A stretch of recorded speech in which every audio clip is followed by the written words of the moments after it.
వైజాగ్లో మేము డిగ్రీ చదువుతున్న రోజులవి. మా ఫ్రెండ్స్ అందరం ఒకే కాలనీలో ఉండేవాళ్ళం. వర్షం పడుతున్న ఒక రాత్రి అందరం గదిలో కూర్చుని చదువుకుంటున్నాం. బయట వాతావరణం భయానకంగా ఉంది. ఈ వాతావరణం చూస్తుంటే భయంగా ఉందిరా అని అంది రమ్య బుక్ క్లోజ్ చేస్తూ. నిజమే, నాకు మన తెలుగు లెక్చరర్ శ్రీనివాస్ గురించి నా సీనియర్ చెప్పిన కథ గుర్తొస్తుంది అని సందీప్ అంటే, ఏ కథ అని అంజలి ఆసక్తిగా అడిగింది. మన కాలేజ్లో 20 years బ్యాక్ శ్రావణి అనే అమ్మాయి ఆత్మహత్య చేసుకుందంట.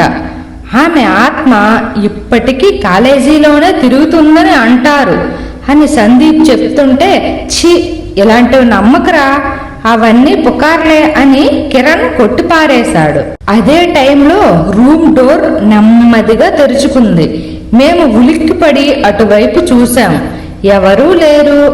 గాలికి తెరుచుకుందేమో అనుకొని ఎవరి ఇళ్లకు వాళ్ళం వెళ్ళిపోయాము.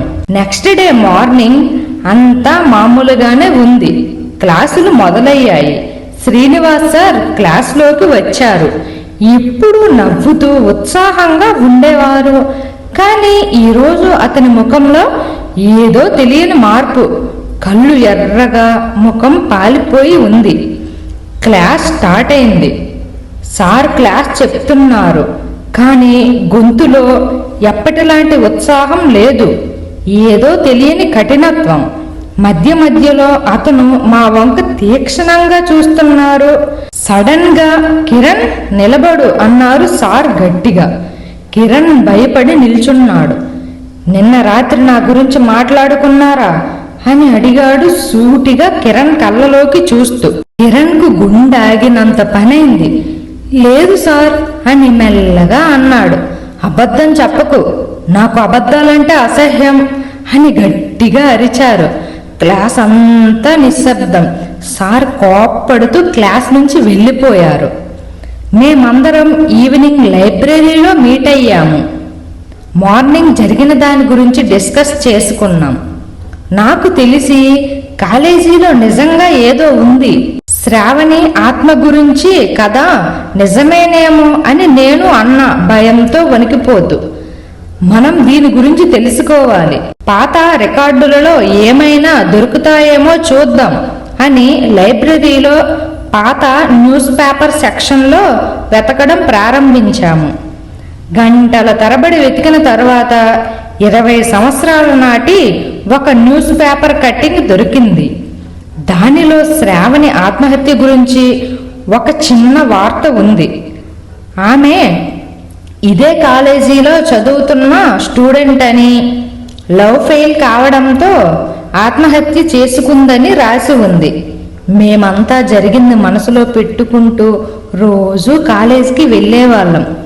రోజు రోజుకి శ్రీనివాస్ సార్ బిహేవియర్ భయంకరంగా మారింది. అతను క్లాస్లో స్టూడెంట్స్ను మానసికంగా హింసించడం, చిన్న చిన్న తప్పులకు కూడా కఠినమైన శిక్షలు వేయడం, ఎప్పుడూ కోప్పడుతూనే ఉండేవారు. ఒకరోజు నన్ను బోర్డు దగ్గరికి పిలిచి ఒక కఠినమైన ప్రశ్న అడిగారు. నేను సమాధానం చెప్పలేకపోయా. చదువుకోకుండా కాలేజీకి ఎందుకు వస్తారు? మీలాంటి వాళ్ళ వల్లే ఈ దేశం నాశనం అవుతుంది అని పెద్ద పెద్ద మాటలు అన్నారు. నేను ఏడుస్తూ నా సీట్లోకి వెళ్ళి కూర్చున్నా. ఆ రోజు రాత్రి నేను ఫేస్ వాష్ చేసుకుంటుంటే అద్దంలో శ్రీనివాస్ సార్ రూపం కనిపించింది. అతను భయంకరంగా నవ్వుతున్నారు. నేను భయంతో కేకలు వేశా. అది విని మా ఫ్రెండ్స్ పరిగెత్తుకుంటూ నా దగ్గరకు వచ్చారు. నేను జరిగింది చెప్పా. దాంతో వాళ్ళు, ఇది మామూలు విషయంలా లేదు, శ్రీనివాస్ సార్లో ఏదో దుష్టశక్తి ఉంది, శ్రావణి ఆత్మ ఆవహించి ఉంటుంది, అందుకే అలా బిహేవ్ చేస్తున్నాడు. శ్రావణి తన చావుకు కారణమైన వారి కోసం పగ తీర్చుకోవడానికి ప్రయత్నిస్తుందేమో. అసలు శ్రీనివాస్ సారికి శ్రావణి ఆత్మహత్యకు సంబంధం ఏదో ఉంది, మనం తెలుసుకోవాలి అని డిసైడ్ అయ్యాం. కాలేజీలో చాలా కాలంగా పనిచేస్తున్న రాముల తాతకు ఏమైనా తెలిసి ఉండొచ్చు అని అతనిని కలిసి విషయం అడిగాము. తాత మాట్లాడుతూ 20 ఏళ్ల క్రితం శ్రావణి ఈ కాలేజీలో చదువుకునేది. అప్పుడే శ్రీనివాస్ సార్ కొత్తగా లెక్చరర్గా జాయిన్ అయ్యారు. శ్రావణికి అంతగా చదువు రాదు.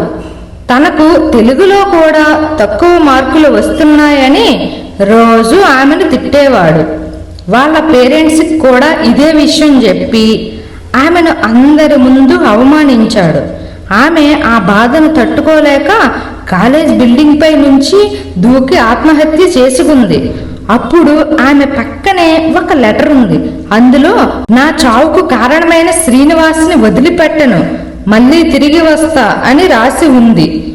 దీంతో పూజారిని పిలిపించి ఏవేవో పూజలు చేసి ఆమె శవాన్ని కాలేజ్ వెనక పూడ్చి దానిపై ఒక త్రిశూలాన్ని గుచ్చాడు. వెంటనే శ్రీనివాస్ సార్ కూడా ట్రాన్స్ఫర్ పెట్టుకొని ఈ కాలేజ్ నుంచి వెళ్ళిపోయాడు. అప్పటి నుంచి ఇక్కడి జనం నిజం తెలుసుకోకుండా శ్రావణి లవ్ ఫెయిల్యూర్ వల్ల చనిపోయిందని పుకార్లు పుట్టించారు. ఆ విషయాన్నే పోలీసులకు కూడా చెప్పారు. వారు అదే ఎఫ్ఐఆర్లో రాసుకొని కేసును క్లోజ్ చేశారు. మళ్ళీ 20 సంవత్సరాల తరువాత శ్రీనివాస్ సార్ మళ్ళీ ఈ కాలేజీకే వచ్చారు. మీకు ఇంకో విషయం చెప్పడం మర్చిపోయాను. కొన్ని రోజుల క్రితం శ్రావణి సమాధిపై ఉన్న త్రిశూలం ఇప్పుడు కనిపించట్లేదు అని తాత చెప్తుంటే మాకు కాళ్ళు వణికాయి. అయితే శ్రావణి ఆత్మ శ్రీనివాస్ సార్ని ఆవహించిందని మాకు అర్థమైంది. ఆ రోజు రాత్రి కాలేజ్ ఆడిటోరియంలో ఏదో ఫంక్షన్ జరుగుతోంది. స్టూడెంట్స్ అందరూ అక్కడే ఉన్నారు. శ్రీనివాస్ సార్ కూడా స్టేజ్ పై ఉన్నారు. సడన్ గా లైట్స్ ఆఫ్ అయ్యాయి.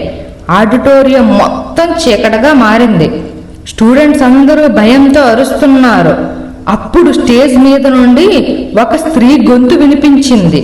ఎవరా అని చూస్తే అది ఒక దెయ్యం. శ్రీనివాస్ సార్ వైపు చూస్తూ, ఏం శ్రీనివాస్, నేను గుర్తున్నానా? నీవు అందరి ముందు అవమానించి నా పరువు తీశావు. నేను అందరి ముందు తలెత్తుకోలేకపోయాను. అందరికీ చదువు రావాలని రూలేం లేదు కదా. ఒక్కొక్కరికి ఒక్కో టాలెంట్ ఉంటుంది. కానీ ఈ సమాజం అంతా నన్ను ఎగతాళి చేసింది. నేను ఎవ్వరిని బ్రతకనివ్వను అని శ్రీనివాస్ సార్ని గాల్లోకి లేపి చంపడానికి ప్రయత్నించింది. నేను వెంటనే నా ఫోన్ టార్చ్ లైట్ ఆన్ చేసి ఆ దెయ్యం ముఖానికి లైట్ వేశాను. శ్రావణి, దయచేసి మమ్మల్ని వదిలే, నీ చావుకు మేము కారణం కాదు.